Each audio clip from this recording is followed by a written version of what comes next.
Gente, Ivan Moraes, esse é o Bora de Papo especial das eleições. É 5412, meu voto é Nízia, candidatado por. Quem está contando com essa estrutura aqui foi providenciado pelo colega Justino Passos, companheiro de muito tempo, e entrevistando as minhas candidatas, né? Entrevistando não, porque eu já avisei as duas, conversando com minhas duas candidatas. Hoje eu estou aqui com Nise Santos, uma das companheiras que eu estou apoiando, e aí botando muita fé nisso, porque vê, nas campanhas que eu fiz candidato, as pessoas, muitas mulheres, companheiras feministas diziam assim: rapaz, eu gosto muito de você, seu mandato é muito bom, mas eu quero votar numa mulher. E aí eu perdi esse voto, né? Então eu estou dizendo agora, se as mulheres que não votaram em mim, porque eu sou homem, escolherem você ou escolherem Carol, a gente tem duas vereadoras do Recife, porque foi muita gente. Prazer estar com você hoje. Prazer. Ou seja, você ouviu a voz das mulheres, as vozes das mulheres em 2022 e veio atendê-la com duas candidaturas femininas e feministas. Poxa, eu sempre ouço a voz da mulher, né? Eu tô doido. Ô Nise, eu lembro sempre, eu digo que você já ouviu essa história 500 vezes, mas talvez as pessoas que vão ouvir o podcast não ouviram. É do dia que eu lhe conheci. Eu estava naquela pizzaria, acho que foi em Olinda, em 2018, e era o lançamento de uma candidatura de um companheiro nosso, um cara valorosíssimo, Aldo Lima, que foi candidato a deputado estadual naquele ano, eu estava candidato a deputado federal, fui convidado para aquela abertura. Eu conhecia Aldo, o trabalho dele à frente dos sindicatos rodoviários, na época acho que ele não era nem presidente, ele estava ainda militando na oposição sindical. Mas aí eu cheguei, sentei na mesa e eu olhei assim e vi, essa mulher assim, que chama atenção logo, porque, enfim, você é uma mulher alta, uma mulher forte, uma mulher bonita, uma mulher, enfim, que fala alto, que tem uma voz potente, e apresentando e falando, você era a mestra de cerimônias. Eu lembro de ter cochichado para quem estava junto de mim, então por que não é ela candidata? Assim? Essa mulher está pronta para ser candidata. E aí, enfim, nós nos vimos ainda em ocasiões do partido, você já aí militando no PSOL.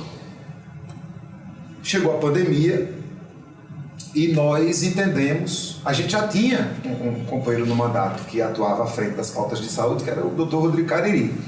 O Rodrigo tinha um vínculo com a prefeitura e, óbvio, naturalmente, quando chega a pandemia do Covid, ele é chamado para a linha de frente, né? As pessoas que estavam lotadas no poder público municipal, naturalmente, foram convidadas, convocadas, para atuar na linha de frente, para ir para os postos, enfim, para ir para as ruas.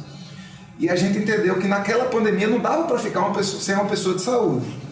E o nosso mandato lançou mão de uma ferramenta que a gente fez algumas vezes, tanto para advogadas, quanto para profissionais de comunicação, quanto para assistência social e para a saúde. A gente precisa de uma profissional que entenda do SUS, que conheça a saúde, que, enfim, que possa ser a pessoa de referência dentro do nosso mandato, que dialogue com o Sistema Único de Saúde e que possa até nos instruir sobre como a gente avançar.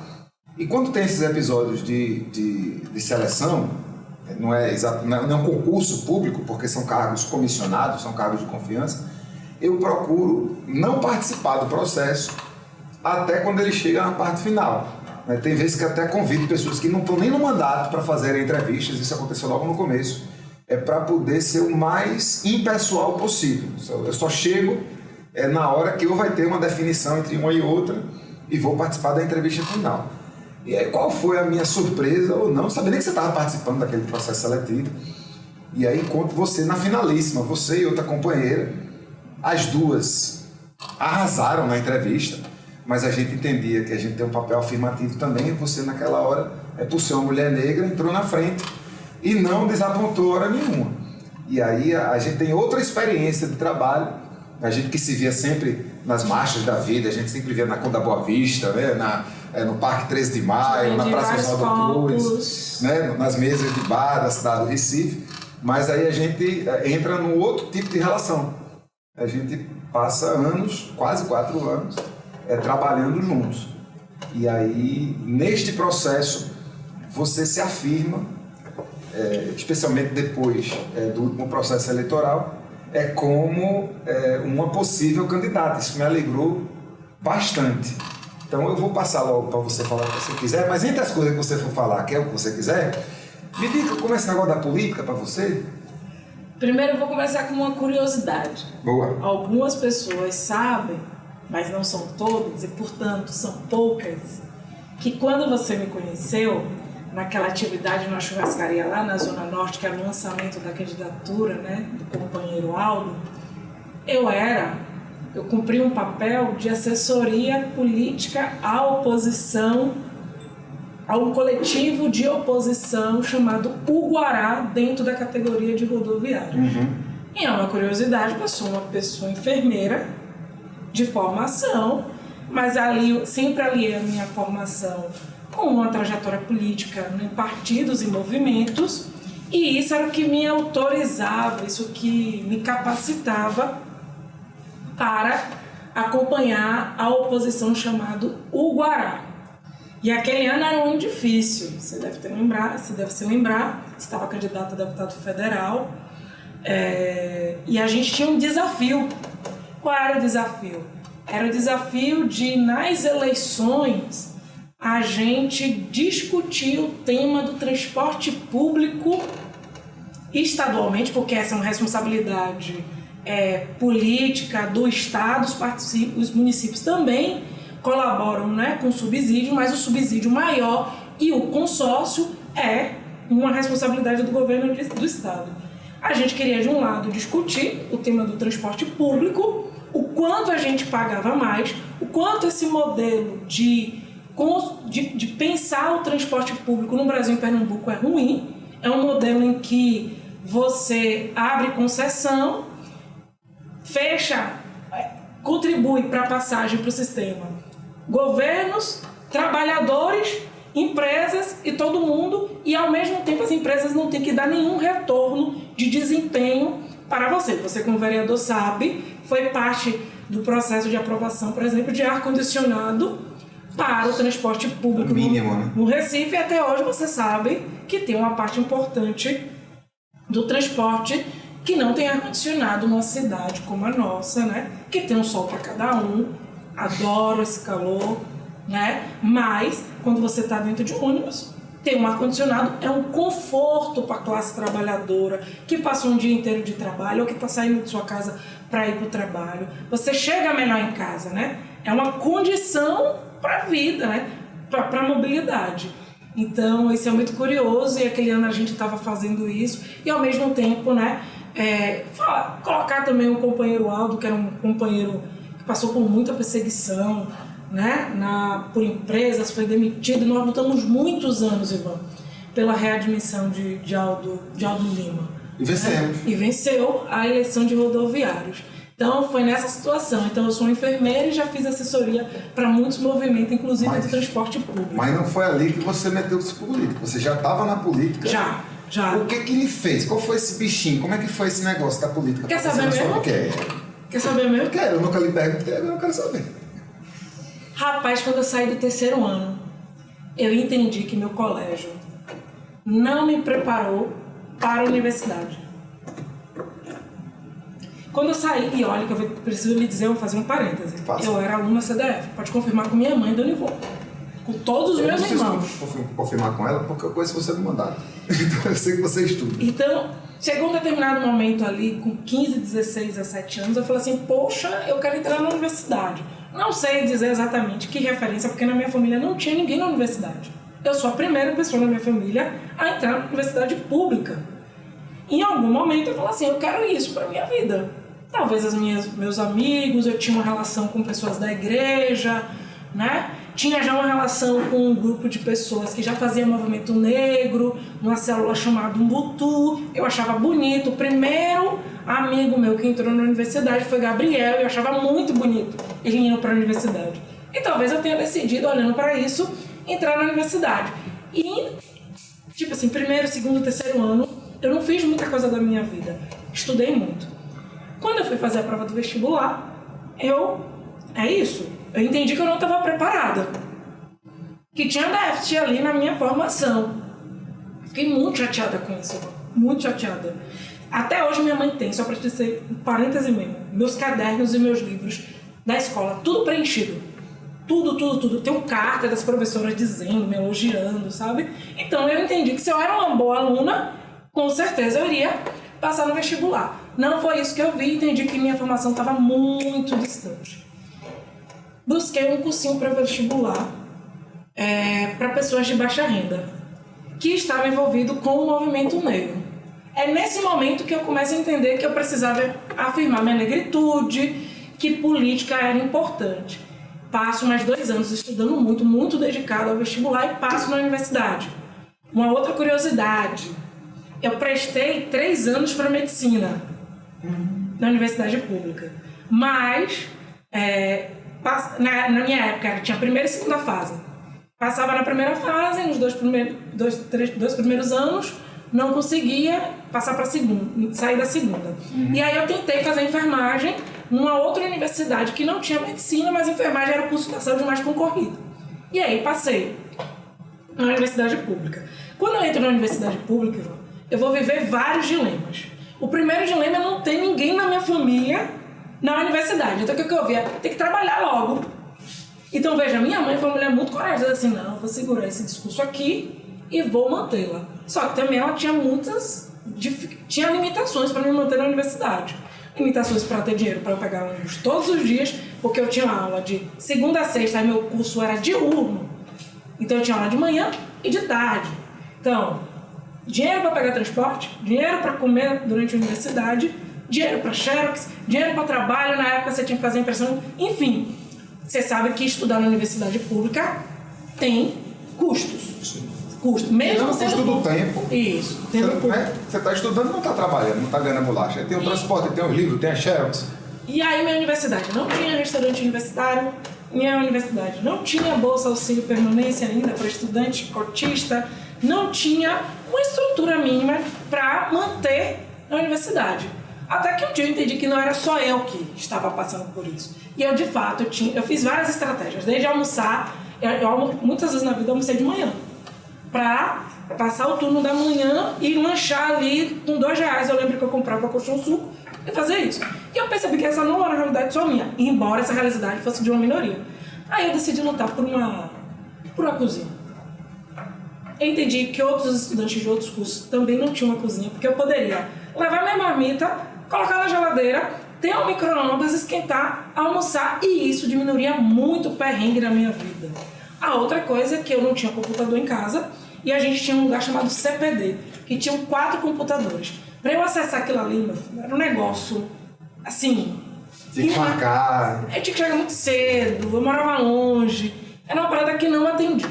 Então a minha primeira luta foi assim, velho, eu não quero mais transferir para minha mãe, para mim, que não tem condição, a minha permanência na universidade. Aí eu fiz um abaixo-assinado, eu entrei no DA, entendi que era importante entrar no DA, comecei a conversar com outras pessoas e aí a gente fazia uma luta. Resultado, nós fechamos o departamento. Fechamos o departamento pra gente ter essa geladeira, esse micro-ondas, para dividir com a gente, pra gente botar aí, levar nossa marmita, esquentar, almoçar e minimamente ter essa estrutura.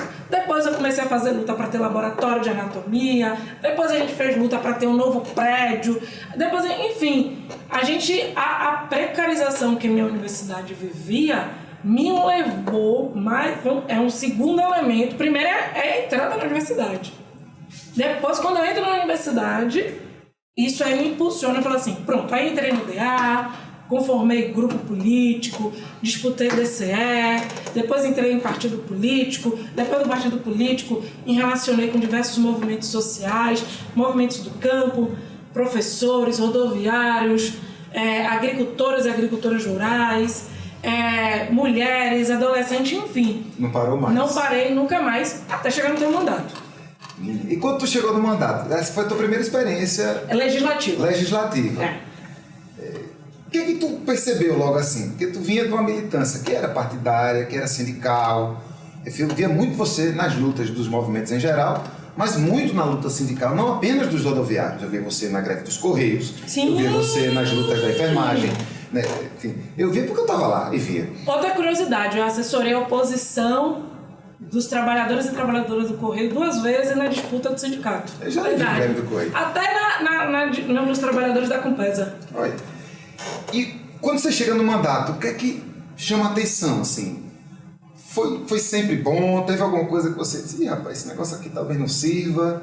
E como é que foi essa experiência? A gente tinha uma relação política de unidade na luta, mas nós não éramos de um grupo político. Eu e você, a gente a gente não combinava as coisas na política. Então você chega no mandato para a primeira experiência parlamentar como assessora de um homem que você conhecia da militância. Como é que foi esse negócio assim? O que é que chacoalhou mais? Eu fiz aquela seleção primeiro porque aquela época da pandemia eu atendia como enfermeira, né, em uma ONG, estava muito difícil se manter, né, com toda a pandemia, mas tinha uma outra coisa que me impulsionava muito, era o desafio. E eu entendia que eu também eu queria essa experiência para completar a minha trajetória política. Talvez essa era a única experiência que me faltava mesmo, assim, sabe? Esse do currículo. Isso, ter um currículo militante, né? Que eu digo sempre, combino muito com minha formação como enfermeira. Mas o que eu achei do mandato, logo quando eu cheguei, eu fiquei encantada. Na verdade, eu já conhecia seu mandato. Mas você conhecia de fora? Isso, de fora. Eu acompanhava seu mandato, né? Lembro da sua vitória. Lembro da sua fala no dia 6 de outubro de 2016. Eu estava na sede do pessoal, né? Quando você ganhou e foi uma grande surpresa pra gente. Então eu acompanhava seu mandato. E eu fiquei encantadíssima. Fiquei encantadíssima com a metodologia do mandato, com a forma que o mandato se movimentava, né? A extensão que o mandato tinha, relações com movimentos sociais diversos. Veja, a tradição que a gente conhece no senso comum dos mandatos é o quê? Você é o vereador do, sei lá, da saúde. Você é o vereador do transporte. Ou de tal e tal movimento. Ou de tal movimento. Quando eu cheguei no mandato, que eu vi que você dialogava desde da galera do transporte público, a galera da saúde mental, da pop rua, movimento feminista, movimento antiproibicionista, movimento de moradia, movimento de direito à cidade. Eu fiquei encantadíssima com isso. Eu nunca vi isso. Eu acompanhei próximo a experiência de vereança do partido que eu era afiliada antes, mas nem ele tinha isso. Essa experiência tão ampla de ter conseguido consolidar. Então, fiquei muito encantada com essa metodologia, de ser uma metodologia de profunda relação com diversos tipos de movimentos sociais e de natureza diferente. Segundo, a metodologia de construção de críticas, se concebendo como um mandato popular e um mandato de oposição. Muito boa, essa coisa do ouvir a denúncia, até hoje eu leio, ouve a denúncia, vê como a política está estruturada, olha o orçamento, procura mais parceiros para confirmar, depois vai lá, faz o retrospectivo. Isso é muito importante. Isso, em última instância, é um processo de produção de dados da realidade para subsidiar a política muito importante. E o terceiro elemento, o que eu sempre digo, né? O tema orçamentário. Assim. Eu acho que esse seu mandato é uma escola de orçamento público. Eu acho que você resgata aquilo um pouco que a esquerda perdeu, que o quanto na década de 80, final de 80, 90, o quanto é importante disputar orçamento público, porque sem orçamento público não tem política pública. O orçamento participativo e todo o seu movimento veio disso, dessa necessidade. Não dá só para se contentar com os tetos constitucionais, que está aprovado na Constituição, na responsabilidade sanitária, fiscal e política das entidades, das esferas de governo. Porque a gente sabe que eles burlam. Sim. É preciso a gente ter uma incidência sobre o orçamento. Então, foi importante. Além disso, meu primeiro trabalho, não sei se você deve lembrar, foi a nota técnica, que a gente vai avaliar a distribuição do processo de vacinação nos seis primeiros... A nota técnica sobre a vacinação do Covid-19. Isso. O período de análise foi 21 de janeiro a 14 de junho.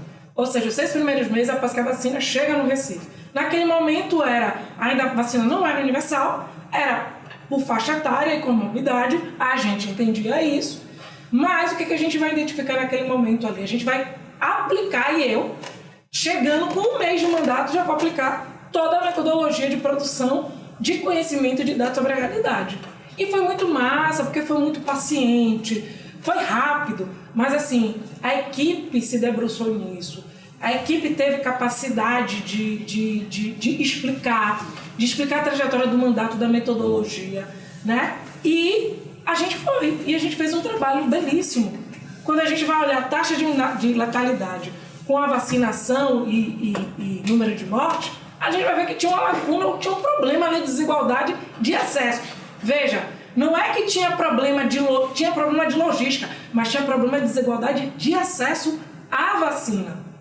Então, primeiro, estava tudo, a vacinação estava centralizada.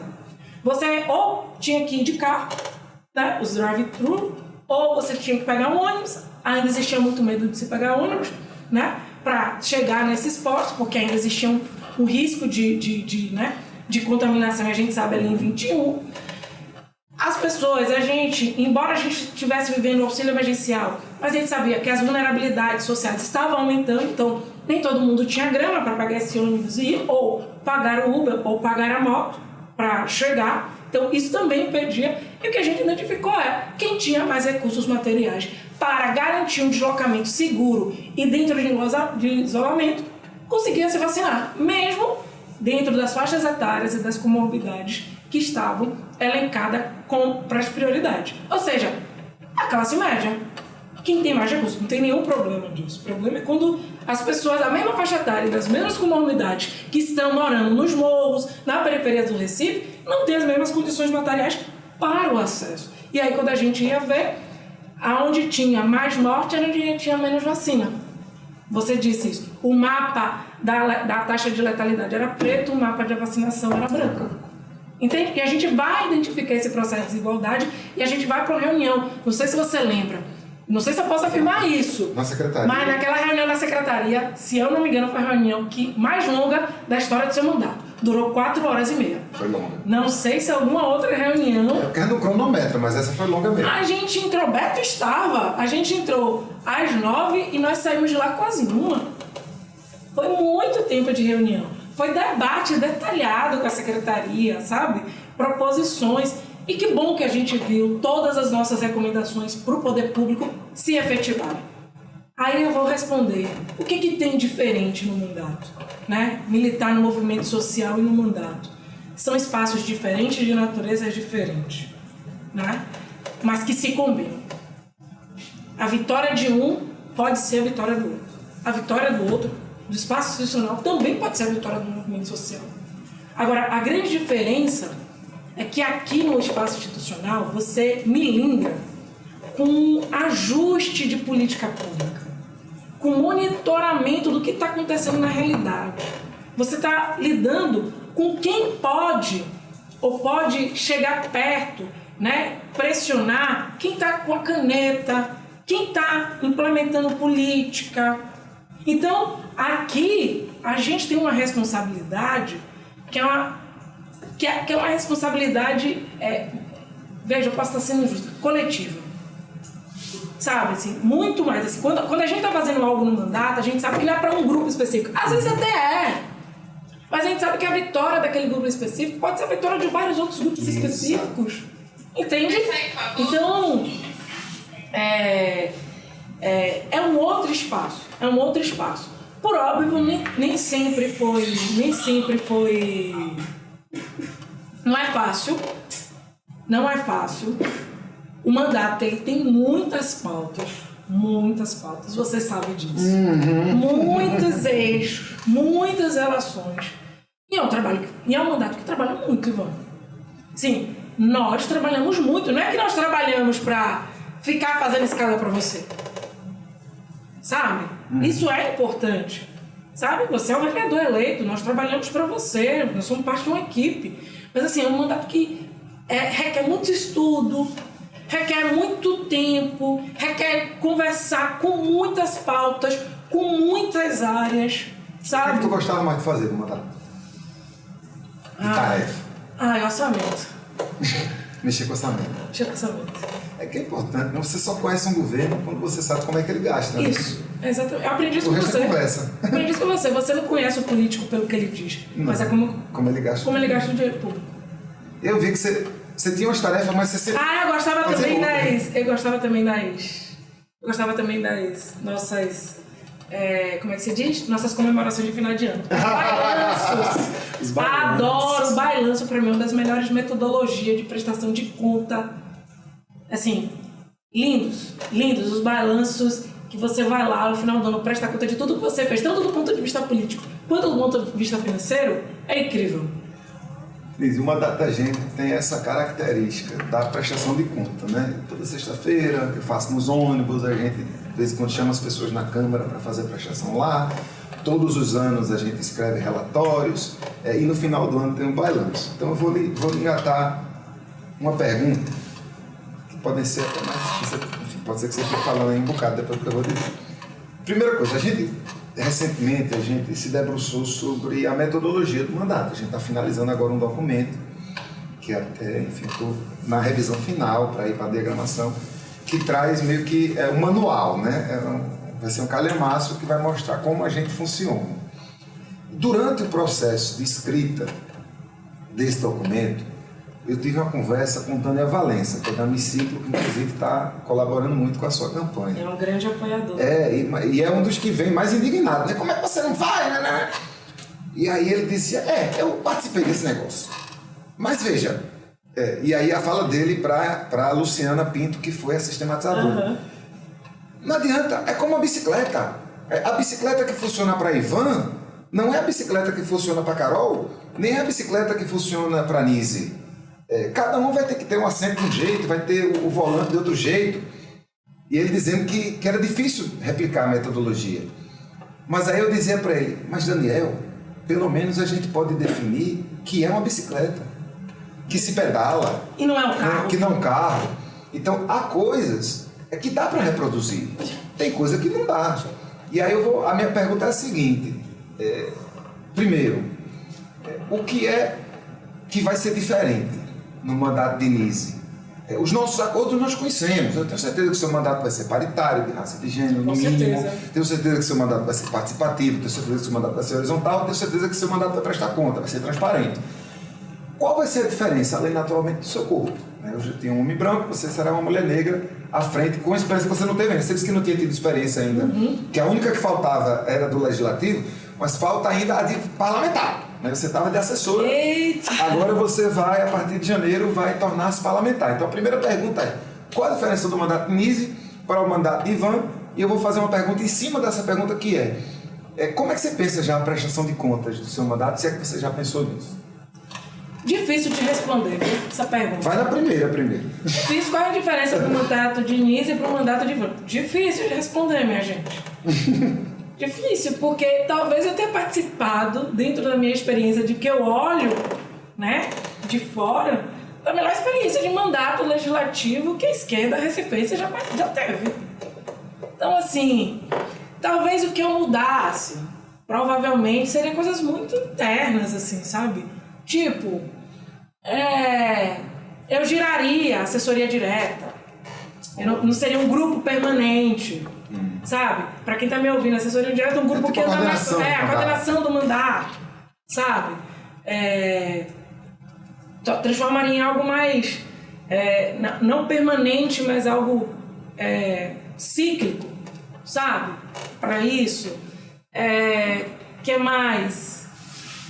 A minha prestação de contas. Eu acho a forma como você presta contas muito formidável. Então vai ter balanço. Vai ter balanço, vai ter prestação de contas na internet, no site, vai ter prestação de contas no ônibus e no metrô.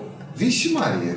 O que a gente quer fazer... Você fez uma experiência comigo, eu tava lembrando isso outro dia pra equipe. Sim. Você lembra que você propôs a gente fazer prestação de contas no metrô? Nós fomos. Porque tinha um cara que sempre enchia meu saco na internet. E toda vez que eu publicava a prestação de conta no ônibus, aí ele comentava, no metrô você não vai, no metrô você não vai. E aí a gente tava numa pauta que era perto de uma estação do metrô. Isso, aí você... Foi ótimo. Entendeu?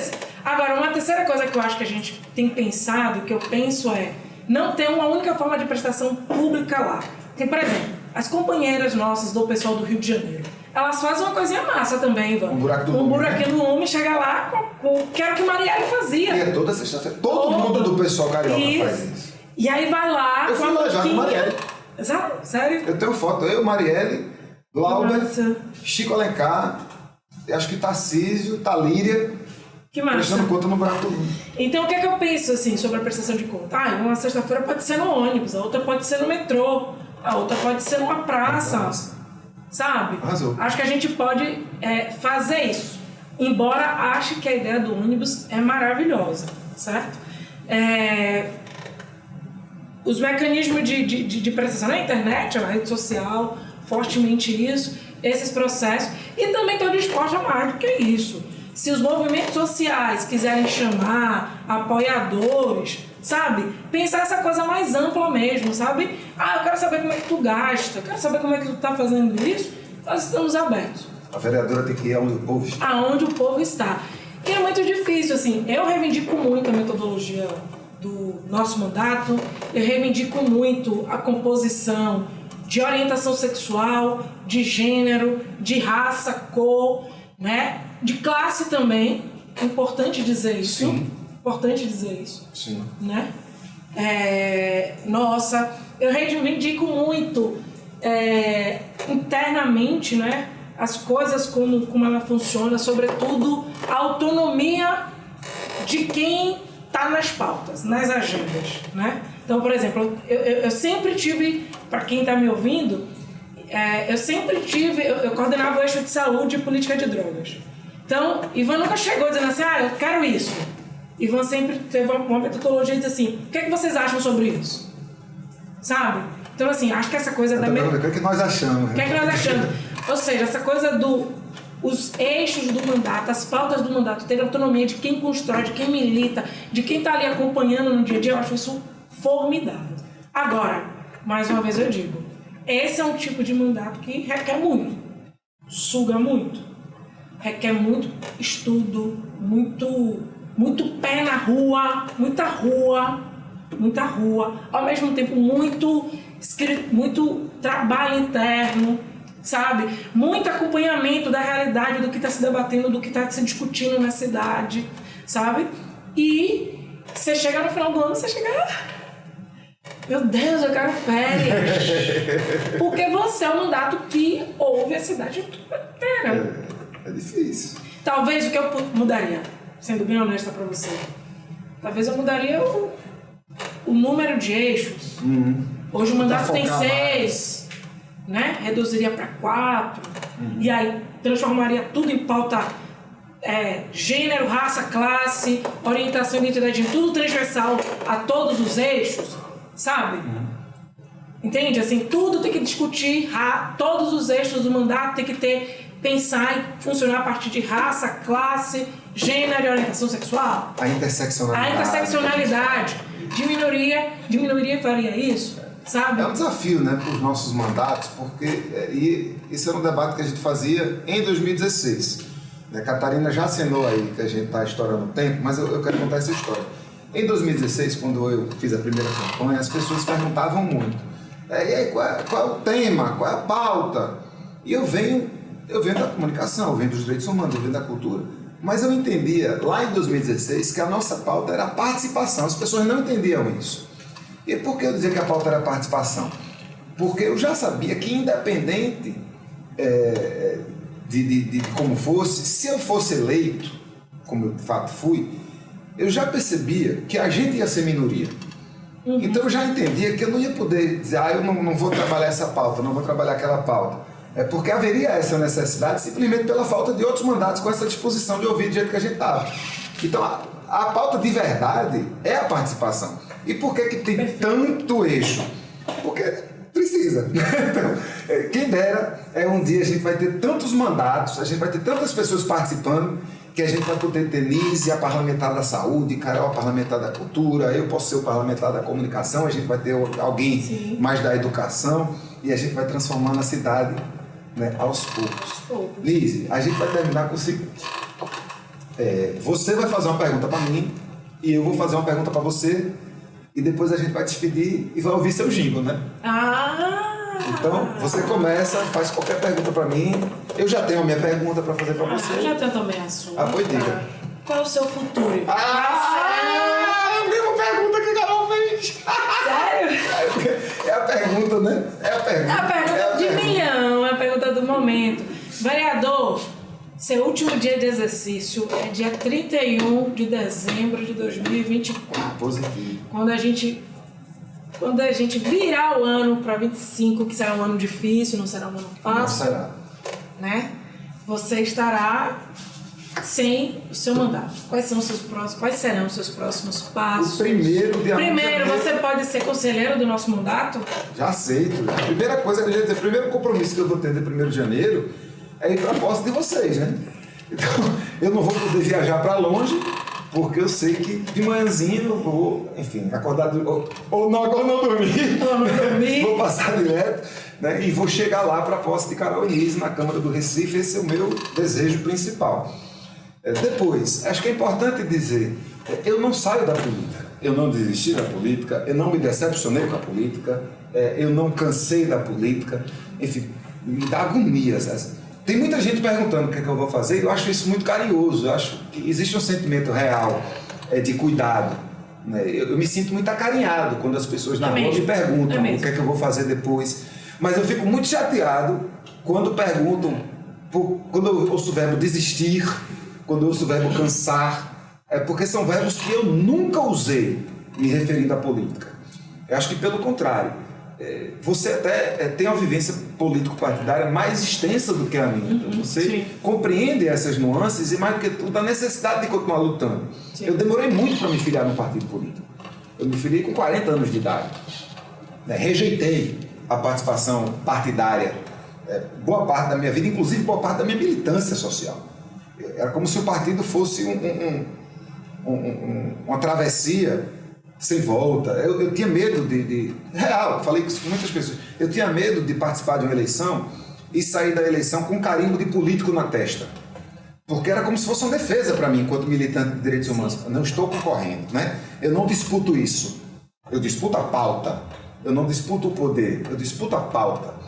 Mas aí, algum dia a gente tem que perceber isso, que se você não disputa o poder, se você não se atreve a disputar o poder, a pauta também não avança. Então acho que em algum momento essa maturidade vai ter que vir, ela pode vir. Perfeito. Eu queria que ela tivesse vindo mais cedo, mas ela pode vir com 15 anos, como você começa a compreender, até pela necessidade de lutar, ou ela pode vir com 40 anos, que foi o que aconteceu comigo. Então, não desistir de jeito nenhum. Amém. De jeito nenhum. Eu estou na política. Daqui a 2 anos tem eleição, daqui a 4 anos tem eleição, eu posso ser candidato a qualquer coisa, o meu compromisso era não fazer mais do que 2 mandatos consecutivos. O compromisso está cumprido. Agora eu continuo muito empenhado em chamar mais gente, porque é muito difícil a gente transformar do jeito que a gente quer transformar apenas com quem já está. Sim. Tem muita gente valorosíssima na construção dos nossos partidos, na construção das nossas organizações partidárias. Tem muita gente impressionante, fiz muitos amigos, inclusive em partidos adversários. Agora, para fazer do jeito que a gente quer e percebe que dá para fazer, tem que ter mais gente. Então, eu estou muito empenhado em trazer mais gente. Eu acho que a transformação precisa vir com mais gente. Então, eu quero dedicar uma parte da minha vida a chamar mais gente, a formar quadros, a preparar pessoas para entrarem em partidos ou para entrarem em mandatos. E havendo conjuntura, havendo necessidade, eu não vou dizer que eu sou candidato daqui a 2 anos, mas eu estou filiado. Tipo, o certificado de possibilidade de participar, eu tenho. Então, a qualquer momento, havendo um grupo que demande, havendo uma conjuntura que permita, eu estou na roda. Eu comecei agora. Tô dentro. Eu tenho muita coisa para fazer. Tô dentro. Nise, teu sonho para você, para o Recife e para o mundo? Eita, que pergunta forte. Aqui é assim, né?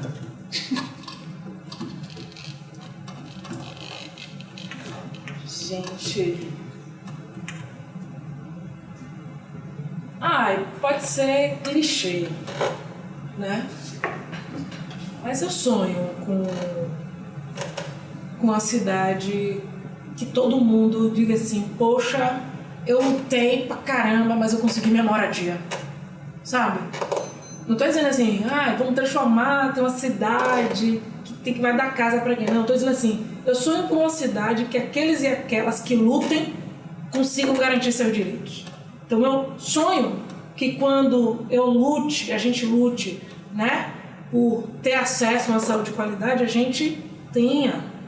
Eu sonho para que a gente que luta, as pessoas e todos que lutam por uma mobilidade mais diversa, com menos carro, com mais possibilidades de condução coletiva, né, resguardando os modais individuais, elas lutem e elas alcancem, sabe? Esse é teu sonho pro Recife? Esse é meu sonho pro Recife. Para tu e pro mundo? Meu sonho... e nesse momento meu sonho é ser vereadora do Recife. Boa. E pro mundo? Pro mundo, eu desejo que... É mais difícil falar do mundo. É mais difícil. Mas sonhar a pessoa sonha. Sonhar a pessoa sonha. Mas eu acho, o meu grande sonho, se eu pudesse aqui cobrar, é que a gente vivesse processos de efervescência mundial, né, que questionasse a ordem atual. Isso é possível. Na verdade, isso está em processo, isso vai chegar, está acontecendo. Né? O processo aí da crise climática e a crise emergencial climática, né? As guerras. A gente fala lá das principais guerras no mundo, mas tem 13 conflitos em África, né? Tem alguns conflitos aqui na América Latina, na América Central, entende? Então, assim, no Oriente. Então, eu acho que tem muita coisa acontecendo no mundo que já pode ser o start para a gente criar uma consciência mundial de classe, né? Porque embora o mundo tenha acontecido tudo isso, os ricos, o 1 a 2% que governam o mundo, estão de boa. Para eles está tudo massa. Não está bom para os 98, 99% da população. Então, meu grande sonho é que esses 98, 99% da população, a gente chegue naquele patamar que diga assim, agora não tem mais jeito, vamos ter que enfrentar os 2% do mundo, virar a mesa e fazer a tão revolução mundial que a gente precisa ir para uma outra forma de sociedade. É o sonho e a ação. Superar o capitalismo. Sonhamos juntos. Sonhamos. Apoio. Tamo junto. Mais uns dias de campanha. 25. Muita força, algum descanso, muita tranquilidade, muita faca no dente. Tô me arrepiando, muito sangue no olho. Falar com todo mundo, não perder tempo, escolher bem as brigas. 6 de outubro tá aí, te desejo muita força, muita sorte, muita tranquilidade, muito amor, muita paz e com certeza a vitória. Quem quiser essa mulher na Câmara vai meter o quê lá na urna? 54, 12.